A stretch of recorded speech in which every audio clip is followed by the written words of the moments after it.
ലോകം ഇന്ന് വളരെ കൗതുകത്തോടെ ശ്രദ്ധിച്ചുകൊണ്ടിരിക്കുന്ന ഒരു ദൈനംദിന അന്താരാഷ്ട്ര വാർത്തയിലേക്ക് വീണ്ടും ABC പ്രേക്ഷകരുടെ ശ്രദ്ധയെ ക്ഷണിക്കുകയാണ്. അത് എല്ലാ ആഗോള വാർത്താ അവലോകനങ്ങളുടെയും പ്രധാനപ്പെട്ട അജണ്ടയാണ്. അത് മറ്റൊന്നുമല്ല, നേർക്കുനേരെയുള്ള ചോദ്യം ഇറാൻ എന്നാണ് ഇസ്രായേലിനെ ആക്രമിക്കാൻ പോകുന്നത് എന്ന ചോദ്യമാണ്. അതിൻ്റെ സാഹചര്യങ്ങളൊക്കെ തീർച്ചയായിട്ടും ഈ ചർച്ചയിൽ വിശകലനത്തിന് വരും. പ്രധാനപ്പെട്ടൊരു കാര്യം, ഹമാസ് നേതാവ് ഇസ്മായിൽ ഹനിയ കൊല്ലപ്പെട്ടിരിക്കുന്നു എന്ന വാർത്ത സ്ഥിരീകരിക്കപ്പെട്ടിരിക്കുന്നു. അത് ഇറാൻ തീർച്ചയായിട്ടും അതിനെ അപലപിച്ച് രംഗത്ത് വന്നിട്ടുണ്ട്. ഇസ്രായേൽ അതിൻ്റെ ഉത്തരവാദിത്വം ഇറാൻ്റെ മേൽ ആരോപിക്കപ്പെട്ടിട്ടുണ്ട്. ഇതൊക്കെ യാഥാർത്ഥ്യമാണ്. അങ്ങനെയാണെങ്കിൽ ഹമാസിൻ്റെ ഒരു സ്വഭാവം വെച്ച്, ഇറാൻ്റെ ഒരു പിന്തുണ വെച്ച് ആഗോള രാഷ്ട്രീയം, മിഡിൽ ഈസ്റ്റിലെ പൊളിറ്റിക്സ് എത്രയോ കാലമായി നിരീക്ഷിക്കുന്ന എല്ലാവരുടെയും ഉള്ളിലുള്ള ഒരു ആശങ്ക, ഒരു ഫ്രൈഡേ തീർച്ചയായിട്ടും ഈ നിർണായകമായ പൊട്ടിത്തെറികളൊക്കെ, ഒരു പ്രധാനപ്പെട്ട ആക്ഷൻസൊക്കെ ഈ ഇസ്ലാമിക പ്രത്യേകിച്ച് ഫലസ്തീൻ കേന്ദ്രീകരിച്ചുള്ള ആക്രമണങ്ങൾ, തീവ്രവാദികളുടെ തീരുമാനങ്ങൾ, നിർണയങ്ങൾ, നിശ്ചയങ്ങൾ, നടത്തിപ്പ് ഒക്കെ നടക്കുന്നത് വെള്ളിയാഴ്ചയാണ്. അതുകൊണ്ട് ഇന്നിപ്പോൾ ചൊവ്വാഴ്ച നമ്മൾ ചർച്ചയ്ക്ക് വെക്കുന്നത് പ്രധാനപ്പെട്ടൊരു ചോദ്യമാണ്. അടുത്ത വെള്ളിയാഴ്ച സംഭവിക്കുമോ? എന്താണ് സംഭവിക്കാൻ സാധ്യതയുള്ളത്? ഇറാൻ ഇസ്രായേലിനെ ആക്രമിക്കുമോ? ആക്രമിക്കാതിരിക്കുന്നത് എങ്ങനെ? ഈ രാഷ്ട്രീയ സാഹചര്യമാണ് ചർച്ചയ്ക്കെടുക്കുന്നത്. തീർച്ചയായിട്ടും ABCയുടെ ഈ ചർച്ചയിൽ ഈ കാര്യങ്ങളിൽ നിരന്തരമായ നിരീക്ഷണങ്ങൾ നടത്തുകയും മിഡിൽ ഈസ്റ്റിലെ പൊളിറ്റിക്സ്, പ്രത്യേകിച്ച് ഫലസ്തീൻ ഇസ്രായേൽ പൊളിറ്റിക്സ് സൂക്ഷ്മമായി വിശകലനം ചെയ്ത് മാധ്യമങ്ങളിലൊക്കെ നിരന്തരമായി ഇടപെടുകയും ചെയ്യുന്ന രണ്ട് പ്രമുഖരാണ്. ഒന്ന് നമുക്കൊക്കെ പ്രിയപ്പെട്ട TG ഹരിദാസ് സാറാണ്, TG മോഹൻദാസ് സാറാണ്. അതോടൊപ്പം തന്നെ നമ്മളോടൊപ്പം ഈ മിഡിൽ ഈസ്റ്റ് കാര്യങ്ങളിൽ അവിടെ തന്നെ ദീർഘകാലത്തെ അനുഭവ പരിചയമുള്ള പ്രൊഫസർ MT തോമസ് സാറാണ്. രണ്ടുപേരെയും ഞാൻ ഈ ചർച്ചയിലേക്ക് സ്വാഗതം ചെയ്യുന്നു. ആദ്യം TG ചർച്ച ആരംഭിക്കും. എന്നാണ് ഇസ്രായേലിനെ ഇറാൻ ആക്രമിക്കാൻ പോകുന്നത്? TG എങ്ങനെ കാണുന്നു? സാർ, ഇറാൻ ഇസ്രായേലിനെ ആക്രമിക്കാൻ പോകുന്നില്ല. ഔദ്യോഗികമായിട്ട് ഒരു രാഷ്ട്രം എന്നുള്ള നിലയ്ക്ക് ഇറാൻ്റെ പ്ലാൻ ഈ ഹിസ്ബുള്ള, ഹൂത്തി ഇതുപോലെയൊക്കെ ഒരു അനൗദ്യോഗിക ടെറർ ഗ്രൂപ്പ് ഉണ്ടാക്കുക. അവർ മിക്കവാറും ഏതെങ്കിലും ഒരു രാജ്യത്ത്, അത് സിറിയ ആവാം, ലെബനനാവാനാണ് സാധ്യത, ഹിസ്ബുള്ളയുമായിട്ട് ചേർന്ന് പ്രവർത്തിക്കാൻ തയ്യാറാണ് എന്ന് പറഞ്ഞ് ഒരുപാട് പേര് ഇറാൻ സർക്കാരിനെ സമീപിച്ചിട്ടുണ്ട്. അപ്പോൾ ഇറാൻ ഔദ്യോഗികമായിട്ടൊരു യുദ്ധം ചെയ്യുന്നുമില്ല, എന്നാൽ ഇറാനിലെ ആൾക്കാർ യുദ്ധം ചെയ്യുന്നുമുണ്ട്. ആ രീതിയിൽ കൊണ്ടുവരിക. ഇവർക്ക് വേണമെങ്കിൽ ഹിസ്ബുള്ളയിൽ ചേരാം, അല്ലെങ്കിൽ വേറൊരു പേരിട്ട് വേറൊരു ബുള്ള എന്ന് പറഞ്ഞിട്ട് ലെബനനിൽ നിന്ന് ഓപ്പറേറ്റ് ചെയ്യാം. സാർ നോക്കിക്കോളൂ, അമേരിക്ക ഒരു അഡ്വൈസറി കൊടുത്തു. അത് കൊടുത്തത് ലെബനനിലെ അമേരിക്കക്കാർക്കാണ്, ഇറാനിലെ അല്ല. ഇറാനിലെ കാര്യത്തിൽ അമേരിക്ക ഒന്നും വേണ്ടിയിട്ടില്ല. പക്ഷേ ലെബനനിൽ ഉള്ള അമേരിക്കൻ പൗരന്മാരോട് തിരിച്ചു വരിക, അല്ലെങ്കിൽ അവിടെ സുരക്ഷിതത്വം ഉറപ്പാക്കുക എന്നൊരു അഡ്വൈസറി അമേരിക്ക കൊടുത്തിട്ടുണ്ട്. അപ്പോൾ അമേരിക്ക ഏത് നിമിഷവും ഒരു ഇസ്രായേൽ ലെബനൻ യുദ്ധമാണ് പ്രതീക്ഷിക്കുന്നത്. ലെബനന് ഒഫീഷ്യലി യുദ്ധം ചെയ്യാൻ ഉദ്ദേശമൊന്നുമില്ല, ലെബനൻ ഇതിൽ താല്പര്യമില്ല. പക്ഷേ ഹിസ്ബുള്ളയ്ക്ക് താല്പര്യമുണ്ട്. ഹിസ്ബുള്ള ലെബനൻ്റെ ഒഫീഷ്യൽ ആർമിയല്ല, അൺഒഫീഷ്യൽ ഗുണ്ടാ സംഘമാണ്. പക്ഷേ ലെബനന് മൊത്തം ഈ ഹിസ്ബുള്ളയെ തള്ളിപ്പറയാനോ തള്ളിക്കളയാനോ പറ്റുകയുമില്ല. അവിടെയാണ് ഇറാൻ ഇപ്പോൾ ഇടപെടാൻ ആലോചിക്കുന്നത്.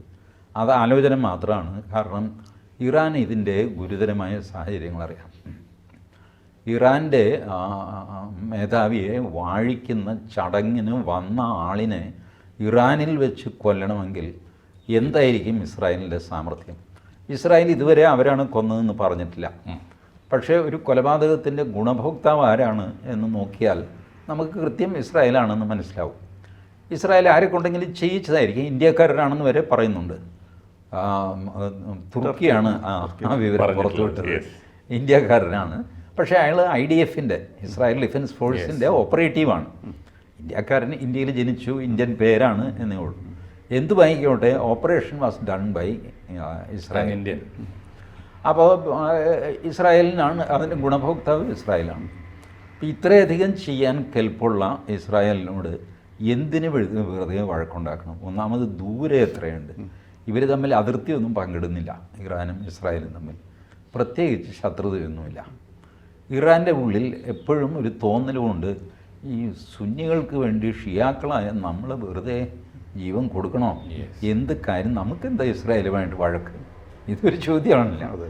ഇസ്രായേലിന് ആഫ്റ്റർ ഓൾ ഇറാനുമായിട്ട് ഒരു വഴക്കിൻ്റെ പ്രശ്നമില്ല.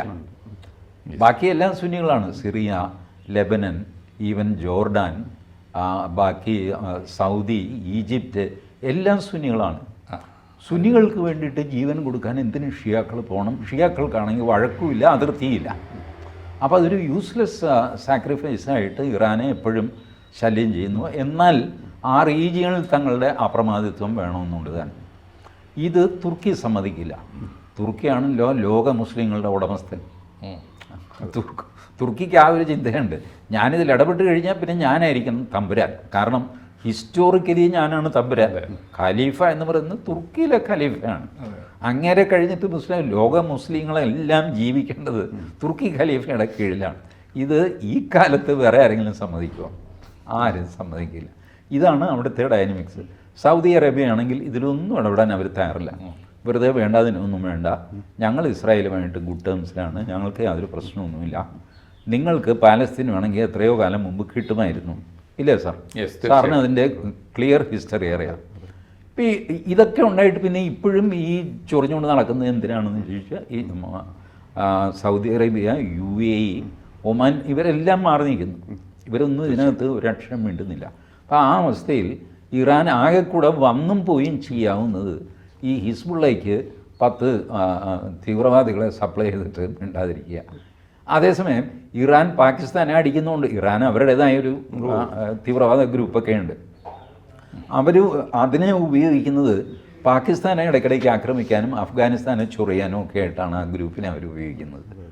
ആ ഗ്രൂപ്പൊന്നും വെറുതെ ചെറിയൊരു ഗ്രൂപ്പിനെ വേണമെങ്കിൽ ഹിസ്ബുള്ളയ്ക്ക് കൊടുത്ത് പ്രശ്നം ഇറാൻ അവസാനിപ്പിക്കും. I don't think Iran is going to go for a full fledged war with Israel. മുതലാവുന്ന കാര്യമല്ലാതെ അർത്ഥശൂന്യവുമാണ്. പുതിയ യാഥാർത്ഥ്യം വെച്ചാണ് TG, പുതിയ രാഷ്ട്രീയ യാഥാർത്ഥ്യങ്ങളെ വിശകലനം ചെയ്തുകൊണ്ടാണ് TG പറയുന്നത്. വംശീയമായോ പ്രത്യയശാസ്ത്രപരമായോ രാഷ്ട്രീയമായോ പുതിയ നയതന്ത്രപരമായോ ഇസ്രായേലിനെ ഇന്നത്തെ സാഹചര്യത്തിൽ പോയി ആത്മഹത്യാപരമായൊരു യുദ്ധം നടത്താനുള്ള നീക്കം ഇറാൻ എന്ന ഔദ്യോഗികമായൊരു രാജ്യത്തിൻ്റെ രാഷ്ട്രത്തിൻ്റെ ഭാഗത്തുനിന്ന് ഉണ്ടാവുമോ എന്ന ആശങ്ക, ഒരുപക്ഷെ അത് ലോകം മുഴുവനുള്ള പുതിയ യാഥാർത്ഥ്യബോധത്തിൻ്റെ അടിസ്ഥാനത്തിലാണ് TG സംസാരിക്കുന്നത്. എങ്കിലും ഒരു പ്രശ്നം അവശേഷിക്കുന്നുണ്ട് സാർ.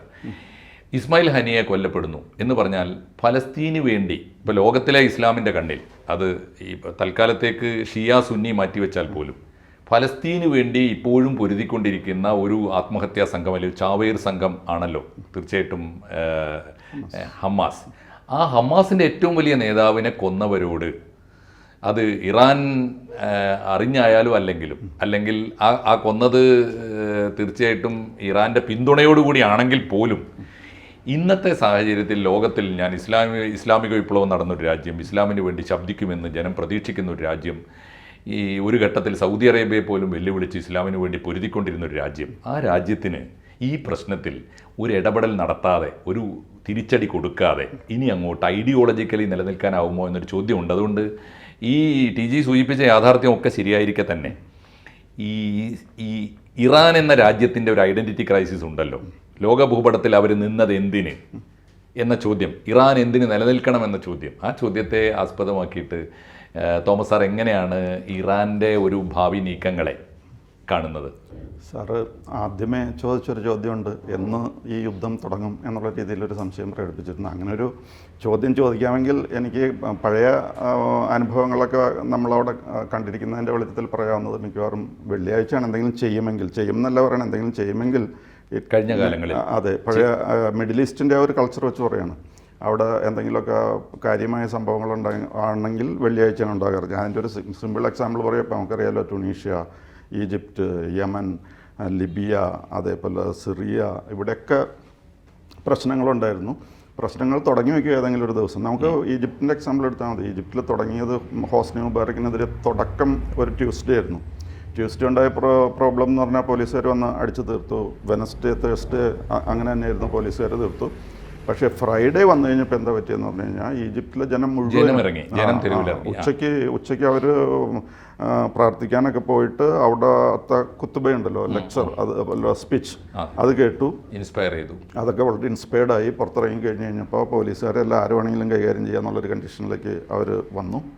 അവസാനം വന്ന് പോലീസിന് അത് കൺട്രോൾ ചെയ്യാൻ പറ്റണില്ല എന്നുള്ള സാഹചര്യം വന്നു കഴിഞ്ഞപ്പോൾ പട്ടാളം ഇറങ്ങി. പട്ടാളം ജനങ്ങളുടെ കൂടെ കൂടി. അതാണ് ഈജിപ്തിൽ സംഭവിച്ചത്. അപ്പോൾ ഈ അറബ് സ്പ്രിങ്ങിൻ്റെ ഭാഗമായിട്ട് നടന്ന റെവല്യൂഷൻസ് ഒക്കെ മിക്കതും ഇങ്ങനെ കൾമിനേറ്റ് ചെയ്യുന്നത് ഫ്രൈഡേ ആണ്. അപ്പോൾ അതേപോലെ ഈ ഫ്രൈഡേ എന്തെങ്കിലും നടക്കണമെങ്കിൽ നടക്കാം എന്നാണ് എനിക്ക് തോന്നുന്നത്. പിന്നെ ഇറാന് ഇതിന് മുന്നിട്ട് ഇറങ്ങുമ്പോൾ ഒരു ചെറിയ യുദ്ധം അങ്ങനെ ഇസ്രായേലായിട്ട് നടത്തി നോക്കിയല്ലോ ഈയിടെ. അതിൽ ഇറാൻ്റെ വിട്ട 100-300 മിസൈൽസോ മറ്റ് പ്രൊജക്ടൈൽസൊക്കെ വിട്ടിട്ടൊന്നും കാര്യമായിട്ട് ഫലം കണ്ടില്ല എന്നുള്ളതാണ് അനുഭവം. അതിൻ്റെ വെളിച്ചത്തിൽ അങ്ങോട്ട് ചാടി ഇറങ്ങാനായിട്ട് അത്ര വലിയ ഉത്സാഹം ഉണ്ടാവില്ല ഇറാൻ. അതാണ് ഒരു സാഹചര്യം. പിന്നെ എന്താണെന്ന് വെച്ച് കഴിഞ്ഞാൽ ഇപ്പോൾ അമേരിക്ക അവിടെ നല്ല അവരുടെ നേവൽ പ്രസൻസ് ഉണ്ട്. നേവൽ പ്രസൻസ് എന്ന് പറഞ്ഞു കഴിഞ്ഞാൽ അതിനിപ്പോൾ ആൾക്കാർ അതിനെ വിളിക്കുന്നത് മൊബൈൽ മെട്രോപോളിസ് എന്നാണ്. അതായത് 4 എയർക്രാഫ്റ്റ് കാരിയർ ഇപ്പോൾ തന്നെയുണ്ട്. USS Abraham Lincoln, USS Theodore Roosevelt, USS Berkeley, USS വാസ്പ്, അങ്ങനെയൊക്കെ പറഞ്ഞിട്ട് ഈ എയർക്രാഫ്റ്റ് കാരിയർ തന്നെ 4 ഉണ്ട്. പിന്നെ ബാക്കി അതർ പാരാഫെർനാലിയ. അപ്പോൾ ഇതിൻ്റെയൊക്കെ മുമ്പിൽ ഇറാൻ എന്ത് ചെയ്യാൻ പറ്റുമെന്നുള്ളതാണ്. മാത്രവുമല്ല അവരുടെ ഏറ്റവും വലിയ ഭയം എന്ന് പറഞ്ഞാൽ ഇസ്ഫഹാൻ എന്ന് പറയുന്ന സ്ഥലം, ആ ന്യൂക്ലിയർ അവിടെയാണ് കഴിഞ്ഞ പ്രാവശ്യം ഇറാൻ കൊണ്ടുപോയി അതും ഇതൊക്കെ കൊണ്ടുപോയിട്ടു പൊട്ടിത്തെറിക്കാൻ വേണ്ടിയിട്ടല്ല, ഒരു സിംബോളിക്കായിട്ട്. അതെന്തെങ്കിലും ഇപ്പോൾ സീരിയസ് ആയിട്ടൊരു ഫുൾ ഫ്ലെഡ്ജ്ഡ് വാർ വരാമെന്ന് പറഞ്ഞാൽ ഈ ഇസ്ഫഹാനിലെ ന്യൂക്ലിയർ പ്ലാന്റൊക്കെ ചിലപ്പോൾ പൊട്ടിത്തെറിച്ചെന്ന് വരും. അതുകൊണ്ട് അങ്ങനെ പെട്ടെന്ന് എടുത്തു ചാടി യുദ്ധത്തിന് ഇറങ്ങുമെന്നുള്ളത് വേറൊരു കാര്യമാണ്. ഇറങ്ങുകയാണെങ്കിൽ ഈ വെള്ളിയാഴ്ചയ്ക്കുള്ളിൽ നമ്മൾ അറിയണം. അല്ലെങ്കിൽ അവർ ലെബനോൺ ഉപയോഗിച്ച് എന്തെങ്കിലും കാണിക്കാനായിരിക്കും ശ്രമിക്കുന്നത്. ലെബനോണാണ് ദി സീൻ ഓഫ് ആക്ഷൻ എന്ന് എനിക്ക് തോന്നുന്നു. ശരി, ഈ വെള്ളിയാഴ്ചയെ മുൻനിർത്തിയിട്ട് ആൻറ്റിസിപ്പേറ്ററി ആയൊരു ചോദ്യം ഞാൻ ചോദിക്കാം. എൻ്റെ ഒരു രാഷ്ട്രീയ വിദ്യാർത്ഥി എന്നുള്ള നിലയിൽ സംശയം ചോദിക്കുകയാണ്. ആൻറ്റിസിപ്പേറ്ററിയാണ്, സംഭവിക്കാതിരിക്കട്ടെ എന്ന് ആഗ്രഹിച്ചുകൊണ്ട് നമുക്ക് ചോദിക്കാവുന്നൊരു ചോദ്യം. TG, ഈ യുദ്ധം, അങ്ങനെ ഒരു യുദ്ധം സംഭവിച്ചു എന്ന് വിചാരിച്ചോളൂ. തീർച്ചയായിട്ടും അത് ഇന്നത്തെ സാഹചര്യത്തിൽ ഈ ഗ്ലോബലി രാഷ്ട്രങ്ങളുടെ ഒരു ചേരിതിരിവ്, ആരൊക്കെ ഇങ്ങനെ ഇറാൻ വേഴ്സസ് ഇസ്രായേൽ ഒരു വാർ ഈ വെള്ളിയാഴ്ച മുതൽ ആരംഭിച്ചു എന്ന് വെക്കുക. അങ്ങനെയാണെങ്കിൽ ആരൊക്കെ എവിടെയൊക്കെ ആയിരിക്കും ഇന്നത്തെ ലോക സാഹചര്യത്തിൽ ലോകരാജ്യങ്ങൾ ആരുടെയൊക്കെ 2 ചേരിയിൽ നിൽക്കുന്നത് ആരൊക്കെ ആയിരിക്കും, എന്തുകൊണ്ടായിരിക്കും? ഇപ്പോഴത്തെ ചേരിയിൽ ഒരു വ്യത്യാസവും ഞാൻ പ്രതീക്ഷിക്കുന്നില്ല. ഇറാൻ ഇസ്രായേലിനെ ആക്രമിക്കാൻ തുടങ്ങിയാൽ ശരി, ലെബനൻ പോലെ വേറൊരു രാജ്യം, ഹൂത്തികൾ പോലെ വേറൊരു സേന, ഇസ്രായേലിനെ സംബന്ധിച്ചോളം അത്രയേ ഉള്ളൂ. ഒരാൾ കൂടെ അത് ശരി നോക്കാൻ കൈകാര്യം ചെയ്യും. ഇതിനു മുമ്പും ചെയ്തതാണില്ല. സിറിയയിലിരുന്ന് ഈ ഹിസ്ബുള്ളയ്ക്കും ഹൂത്തിക്കും നിർദ്ദേശം കൊടുത്ത 4 ഇറാൻ ജനറൽമാരുണ്ടായിരുന്നു ഇൻ്റലിജൻസിന്. അവരാണ് ഈ ഇറാൻ എംബസിയോട് ചേർന്ന് വേറൊരു ചാവടി പോലെ കെട്ടി അതിനകത്താണ് ഇറാൻ പോലും അറിയാതെ ഇവർ ഓപ്പറേഷൻ നടത്തിക്കൊണ്ടിരുന്നത്. ആ 4 പേരെ കറക്റ്റായിട്ട് ബോംബിട്ട് ഇവർ കൊന്നപ്പോൾ വലിയ ബഹളമുണ്ടായി. എംബസിക്ക് നേരെ അറ്റാക്ക് നടത്തി. അത് ശരിയായില്ല. എംബസി എപ്പോഴും ഒരു പ്രൊട്ടക്റ്റഡ് ഏരിയ ആണ്. ഇസ്രായേൽ പറഞ്ഞു ഞങ്ങൾ എംബസിക്ക് നേരെ ഒന്നും അറ്റാക്ക് നടത്തിയിട്ടില്ല. എംബസിയുടെ ഒരു ചാവടി പണിഞ്ഞിട്ട് അവിടെ 4 കള്ളന്മാരിരുന്ന് ഈ ഓപ്പറേഷൻ ഉണ്ടായി. ഞാൻ കുറേ കാലമായി ഞങ്ങൾ 2-3 തവണ വാണിംഗ് കൊടുത്തതാണ്. ഈ പണി നടക്കുന്നു ഞങ്ങൾക്കറിയാം. ഇവരുടെ നിർദ്ദേശം അനുസരിച്ചാണ് ഹിസ്ബുള്ളയും ഹൂത്തിയൊക്കെ പെരുമാറുന്നത്. അത് ഞങ്ങൾക്കറിയാം. അത് നിർത്തണമെന്ന് പറഞ്ഞ് നിർത്തിയില്ല. ഞങ്ങൾ ആ സ്പോട്ട് മാത്രം ക്ലിയറാക്കി. നിങ്ങളുടെ എംബസിക്ക് ഒരു പരിക്കും പറ്റിയിട്ടില്ല. എംബസി അവിടെ തന്നെ ഉണ്ട്. This is Israel. ഈ ഇസ്രായേലുമായിട്ട് ഇറാൻ യുദ്ധം ചെയ്യാൻ തീരുമാനിച്ചു കഴിഞ്ഞാൽ ഇറാൻ്റെ കൂടെ ആരും ഉണ്ടാകുമെന്ന് ഞാൻ പ്രതീക്ഷിക്കുന്നില്ല. കാരണം ഇസ്രായേലിനെ വെറുതെ ചൊറിഞ്ഞ് വഴക്കുണ്ടാക്കാൻ ഈവൻ മഹാശക്തിയായ ചൈന പോലും ആഗ്രഹിക്കുന്നില്ല. ആ ഏരിയയിൽ നിന്ന് മാറി നിൽക്കാം എന്നുള്ളതാണ്. ചൈന ഒന്നും ചെയ്യുന്നില്ല. പ്രത്യേകിച്ചൊരു സംഭാവന ഒന്നും ചൈന ചെയ്യുന്നില്ല. ചൈനയ്ക്ക് ഇപ്പുറത്ത് ഇഷ്ടം പോലെ ജോലിയുണ്ട്. ഇപ്പോൾ ബംഗ്ലാദേശ് അവർക്ക് അവരുടെ മാനിപ്പുലേഷനും വിധേയമാകാൻ തയ്യാറായിരിക്കുന്നു. ഇവിടെ ഇഷ്ടം പോലെ കൈയുണ്ട്. പിന്നെ റഷ്യയുമായിട്ട് നല്ല സൗഹൃദമുണ്ട്. ഇവിടെ ഒരു വൻ ശക്തി ആയിക്കഴിഞ്ഞാൽ ലോകശക്തി ആയിക്കഴിഞ്ഞു. പിന്നെ അതിനകത്ത് പോയി തലവയ്ക്കേണ്ട കാര്യം ചൈനയ്ക്കില്ല. താല്പര്യമില്ല എന്നിട്ടല്ല, ഇപ്പം അതിന് നേരെയില്ല. അതുകൊണ്ട് അവർ കോൺസെൻട്രേറ്റ്. പിന്നെ ആരാണ് ഇറാൻ്റെ കൂടെ നിൽക്കാൻ പോകുന്നത്? അമേരിക്കയെ ഇസ്രായേലിൽ നിന്ന് വേർപെടുത്തുക അസാധ്യമാണ്. അത് എത്രയോ കാലമായി നോക്കുന്നു, അത് സാധിക്കുന്നില്ല. അമേരിക്കയും ഇസ്രായേലും തമ്മിൽ ബന്ധം വേർപെടുത്തുന്ന പ്രശ്നമില്ല. പിന്നെ ബാക്കിയുള്ള രാജ്യങ്ങൾ എന്ത് ചെയ്താൽ എന്താ? ഇപ്പോൾ ഇന്ത്യ ഇറാൻ്റെ കൂടെ നിന്നു എന്ന് വെച്ചോ, നിന്നാൽ എന്താ, നിന്നില്ലെങ്കിൽ എന്താ? ഒരു കോൺസിക്വൻസസും ഇല്ല. ജർമ്മനി, ഇറ്റലി ഇവരാരെങ്കിലും പറയണം ഞങ്ങൾ ഇറാൻ പിന്തുണയ്ക്കുക, അവരെന്ത് ചെയ്യാൻ പോകുന്നു? അവരവിടെ നിന്ന് മിസൈൽ അയച്ച് ഇസ്രായേലിനെ ആക്രമിക്കാൻ പോകുന്നു. ഇമ്പോസിബിൾ. അവർക്ക് നാറ്റോ സഖ്യത്തിൻ്റെ ചട്ടക്കൂടിയിൽ നിന്ന് അവർക്ക് പുറത്തിറങ്ങാൻ പറ്റില്ല. So nothing is going to happen. അനാവശ്യമായൊരു യുദ്ധമായിരിക്കും. ഈ 4 ജനറൽമാരെ കൊന്നപ്പോൾ ഇറാൻ കാണിച്ച ഒരു മിസൈൽ വിട്ടു, ശൂന്യാകാശത്ത് വെച്ച് തന്നെ അത് ഇസ്രായേൽ ഇല്ലാതാക്കുകയും ചെയ്തു. നല്ല ഭംഗിയുള്ള കാഴ്ചയായിരുന്നു. യൂട്യൂബിൽ അതുണ്ട്, ഇപ്പോഴും ഉണ്ട്. നല്ല സൂര്യനെ പോലെ ഇങ്ങനെ വിടർന്നിട്ട് പിന്നെ അലിഞ്ഞു പോകുന്ന ഒരു ഗോളം, വളരെ ഭംഗിയായിരുന്നു. എത്രയോ കിലോമീറ്ററുകൾ മുകളിലാണ്. അതോടെ ഇറാൻ പറഞ്ഞു, ഞങ്ങളുടെ കഴിഞ്ഞു, we have shown that we can retaliate, that is all what we wanted എന്ന് പറഞ്ഞാൽ അവിടെ വെച്ച് നിർത്തി. അത് കഴിഞ്ഞിട്ടാണ് ഇറാൻ്റെ ആള് ഹെലികോപ്റ്റർ അപകടമാണെന്ന് പറയുന്നു, അട്ടിമറിയാണെന്ന് പറയുന്നു. ഏതായാലും ദുരൂഹ സാഹചര്യത്തിൽ മരിച്ചു. അടുത്ത ആൾ സത്യപ്രതിജ്ഞ ചെയ്യാൻ നേരത്താണ് അവിടെ പോയ ഇസ്മായിൽ ഹനിയെ അവിടെ വെച്ച് കൊല്ലുന്നത്. അത് കൂടാതെ ഒരാളെ, അവരുടെ മിലിറ്ററി ചീഫിനെ, ഹമാസിൻ്റെ, അത് തീർന്നു. ഹമാസ് ഇപ്പോൾ ചുവട് മാറ്റിയിട്ട് ലോൺ വുൾഫ് ഓപ്പറേഷനിലേക്ക് പോകാൻ ആലോചിച്ചിരിക്കുകയാണ്. കാരണം ഒരു സംഘടന എന്നുള്ള നിലയ്ക്ക് ഹമാസ് ഇപ്പോൾ ഇല്ല, ഓർഗനൈസേഷൻ ഇല്ല. ഇനിയിപ്പോൾ ഒറ്റപ്പെട്ട ടെററിസ്റ്റ് ആക്ടിവിറ്റീസ്, അവിടെ ഇവിടെ എന്തെങ്കിലും ബോംബ് വെച്ച് ആരെങ്കിലും 3-4 നിരപരാധികളെ കൊല്ലുക, ആ അവസ്ഥയിലേക്ക് ഹമാസ് അധപ്പതിച്ചിരിക്കുന്നു. യെസ്, ഇതിൽ ഇപ്പോൾ ജിജി പറഞ്ഞതാവാനാണ് സാധ്യത. ഒരു ആത്മഹത്യാപരമായ യുദ്ധത്തിനായിരിക്കും ഇറാൻ ഒരുമ്പെടുന്നത്. അങ്ങനെ സംഭവിക്കാതിരിക്കട്ടെ എന്നൊരിക്കൽ കൂടി നമ്മൾ സമാധാന പക്ഷത്ത് നിന്ന് ആഗ്രഹിക്കുന്നു. പക്ഷേ ഒരു ചെറിയ പ്രശ്നം ഉണ്ടാകും. അപ്പോഴും ഇറാൻ ഇപ്പോഴും പിടിച്ചു നിൽക്കുന്ന ഒരു ഷിയ രാജ്യം എന്ന നിലയിലാണ്. ഷിയ രാജ്യം അല്ലെങ്കിൽ ലോകത്തിലെ ഷിയ വിശ്വാസികളുടെ, ഷിയ തീവ്രവാദികളുടെയൊക്കെ ഒരു ആവേശം എന്ന നിലയിലാണ് ഇറാൻ നിലനിൽക്കുന്നത്. അങ്ങനെയാകുമ്പോൾ 2 രാജ്യങ്ങളെക്കുറിച്ച് എനിക്കൊരു ശങ്കയുണ്ട്. ഒന്ന്, നമ്മളെപ്പോഴും സംസാരിക്കുന്ന പോലെ സിറിയയാണ്. സിറിയയിൽ ഭരണകൂടവും ഗവൺമെൻറ് തമ്മിലൊരു ക്ലാഷുണ്ട്. ബഷർ അസാദ് എപ്പോഴും ഷിയ ആണ്, അറിയപ്പെടുന്ന ഷിയ ആണ്, ഷിയാക്കൾക്കും ഷിയ തീവ്രവാദത്തിനുമൊക്കെ ഫൈനാൻസ് ചെയ്യുന്ന ഒരാളാണ്. പക്ഷേ ജനങ്ങൾ മഹാഭൂരിപക്ഷം സുന്നിയുമാണ്. കുവൈറ്റിലാണെങ്കിൽ നേരെ തിരിച്ചുമാണ്. ഈ 2 രാജ്യങ്ങൾ ഇതിലൊരു ഡിലേമയിൽ പെട്ടുപോകും. അങ്ങനെ യുദ്ധം വന്നാൽ ഈ 2 രാജ്യങ്ങൾ എടുക്കുന്ന സ്റ്റാൻഡ് എന്തായിരിക്കും? സാർ എങ്ങനെ കാണുന്നു അതിനെ? സിറിയയിൽ ബാഷർ അൽ ആസാദ് എന്തെങ്കിലും ഇതിൽ ആക്റ്റീവ്ലി ഇൻവോൾവായി യുദ്ധത്തിലൊക്കെ പെട്ടുപോയി കഴിഞ്ഞ് കഴിഞ്ഞാൽ ബാഷർ അൽ ആസാദിൻ്റെ ഗതി വളരെ മോശവും. കാരണം എന്താണെന്ന് വെച്ച് കഴിഞ്ഞാൽ ബാഷർ അൽ ആസാദിന് അവിടെ ഒരു സപ്പോർട്ടും ഇല്ല സിറിയയിൽ. അങ്ങനെ ജനങ്ങൾ പൂർണ്ണമായിട്ട് എതിരാണ്. കാരണം 75% സുന്നീസാണ്. സുന്നീസ് ഇയാൾക്ക് എതിരാണ്. ഈ മുല്ലപ്പൂ വിപ്ലവ കാലത്ത് ഏറ്റവും വലിയ ഭീഷണി നേരിട്ടൊരു ഭരണാധികാരിയാണ്. സത്യത്തിൽ ഇറാന്റെ പിന്തുണ കൊണ്ട് മാത്രം പിന്തുണ കൊണ്ടാണ് അവിടെ പിടിച്ചു നിൽക്കുന്നത്. അതായത് ഈ ഇറാന്റെ തന്നെ റവല്യൂഷണറി ഗാർഡ്സാണ് ഈ ഫൈറ്റിംഗ് മുഴുവനും നടത്തുന്നത്. അല്ലാതെ സിറിയക്ക് ഇതിൽ യാതൊരു റോളില്ല. അവിടുത്തെ ആൾക്കാരുമായിട്ട് ഫൈറ്റ് ചെയ്യുന്നതിൽ സിറിയൻ ആർമിക്ക് ഒരു റോളും ഇല്ല. Everything is being done. അത് മാത്രമല്ല സാർ, ഇസ്രായേൽ സിറിയയിലെ അവരുടെ ഏറ്റവും വലിയ വിമാനത്താവളമാണ് ഡമാസ്കസ് ബോംബ് ചെയ്ത് അടിച്ച് പൊളിച്ചു കഴിഞ്ഞ മാസം. എന്നിട്ട് സിറിയക്ക് എന്ത് ചെയ്യാൻ പറ്റി? ഒന്നും ചെയ്യാൻ പറ്റിയിട്ടില്ല. ഈ പറഞ്ഞ 4 ഇറാൻ ഓഫീസേഴ്സിനെ കൊല്ലുന്നത് സിറിയയിൽ വെച്ച്. കറക്റ്റ്. അപ്പോൾ ഈ സിറിയയ്ക്ക് അനങ്ങാൻ പറ്റില്ല, അനങ്ങാനുള്ള ആരോഗ്യമില്ല സിറിയ. അതുകൊണ്ട് ഇറാൻ തകർന്ന് കഞ്ഞി കുടിക്കാൻ ഗതിയില്ല എന്നൊക്കെയാണ്. അതെ, ഇറാൻ ആത്മഹത്യാപരമായ ഒരു നീക്കത്തിലേക്ക് പോയാൽ, ഒരു യുദ്ധത്തിന് മുൻകൈ എടുക്കാൻ, അതിനേക്കാൾ ആത്മഹത്യാപരമായിരിക്കും സിറിയക്കും കുവൈറ്റിനും എന്നാണ് നമ്മൾ. കുവൈറ്റ് സാർ നോക്കണ്ട, കുവൈറ്റ് ഇതിലൊന്നും ഇടപെടാൻ പോകുന്നില്ല. ആകാശം ഇടിഞ്ഞു വീണാലും കുവൈറ്റ് ഇതിൽ തലവയ്ക്കാൻ പോകുന്നില്ല. അവർക്ക് സ്വന്തം കാര്യം നോക്കിയിട്ട് സ്വന്തം കാര്യമാണ്. അവരുടെ ദിനാറിന്റെ മൂല്യം എപ്പോഴും കുറയാതെ നോക്കണം. അത് വളരെ സൂക്ഷ്മം. അത് ഈസിയാണ് ടി ജി, കാരണം വളരെ എളുപ്പമാണ്. ഒരു കൊച്ചു രാജ്യമാണ്, വളരെ സൗകര്യമാണ്. പിന്നെ വേറൊരു കാര്യം എന്താണെന്ന് വെച്ച് കഴിഞ്ഞാൽ, ഈ ലബനോണിലും ഇറാനിലും ഓരോ സുപ്രീം ലീഡേഴ്സ്, സ്പിരിച്വൽ ലീഡേഴ്സ് ഉണ്ടല്ലോ. ഈ സ്പിരിച്വൽ ലീഡേഴ്സിന് തന്നെ അല്പം പേടിയായി തുടങ്ങിയിട്ടുണ്ട്. കാരണം സ്പിരിച്വൽ ലീഡറുടെ ഏറ്റവും അടുത്ത് നിൽക്കുന്ന ആൾക്കാരല്ലേ തട്ടിക്കളഞ്ഞിരിക്കുന്നത്. അവരെ തട്ടാങ്ങി അതേപോലെ തന്നെ ഇവരെയും തട്ടിക്കൂടെ എന്നുള്ളൊരു പ്രശ്നമുണ്ട്. ഈ ഹാനിയയുടെ ശവസംസ്കാരം നടക്കുന്ന സമയത്ത്, ആ ചടങ്ങുകൾ നടക്കുന്ന സമയത്ത് അവിടെ പ്രസംഗിക്കാൻ വരുമ്പോഴും വേറെ എന്ത് ആവശ്യത്തിന് വരുമ്പോഴും ആയത്തുള്ള അലി ഖമനായി സംസാരിക്കാൻ പോകുമ്പോഴൊക്കെ ഇടയ്ക്ക് ഇങ്ങനെ മുകളിലേക്ക് നോക്കും. അത് ആൾക്കാർ ഒരുപാട് ട്രോൾ ചെയ്ത് എന്താ പറഞ്ഞത്, മോളിൽ നിന്ന് വല്ല പറഞ്ഞിട്ടുണ്ടോന്ന് പറഞ്ഞത്. അങ്ങനത്തെ ഒരു ഭയം അവർക്കുണ്ട്. അവരുടെ ബോഡി ലാംഗ്വേജ് തന്നെ ഒരു കോൺഫിഡൻസ് കാണിക്കണല്ലോ. അതാണ് ഇപ്പോഴത്തെ അവസ്ഥ. യെസ്. ഏതായാലും ഈ ഇറാൻ ഇസ്രായേലിനെ ആക്രമിക്കുമോ ഈ വെള്ളിയാഴ്ച, അങ്ങനെ എന്തെങ്കിലും ദുരന്ത വാർത്തകൾ നമ്മൾ കേൾക്കുമോ എന്ന ആശങ്ക നമ്മുടേത് മാത്രമല്ല, ലോകത്തിൻ്റേത് കൂടിയാണ്. സമാധാനപ്രേമികളായ ലോകത്തിന് മുമ്പിൽ ഈ വിഷയം, ഈ ആശങ്ക ചർച്ചയ്ക്ക് വെച്ചുകൊണ്ട് തൽക്കാലം തീർച്ചയായിട്ടും ഈ വിഷയം ഇനിയും തുടരാനിരിക്കുന്ന ഒരു ചർച്ച ഇവിടെ നമുക്ക് തൽക്കാലം അവസാനിപ്പിക്കാം. പങ്കെടുത്ത രണ്ടുപേർക്കും നന്ദി പറയുന്നു. നന്ദി. നമസ്കാരം എല്ലാവർക്കും. കൂടുതൽ വാർത്തകളും വിശേഷങ്ങളും നിങ്ങളിലേക്ക് എത്താൻ ABC മലയാളം സബ്സ്ക്രൈബ് ചെയ്യുക, ബെൽ ബട്ടണും അമർത്തുക.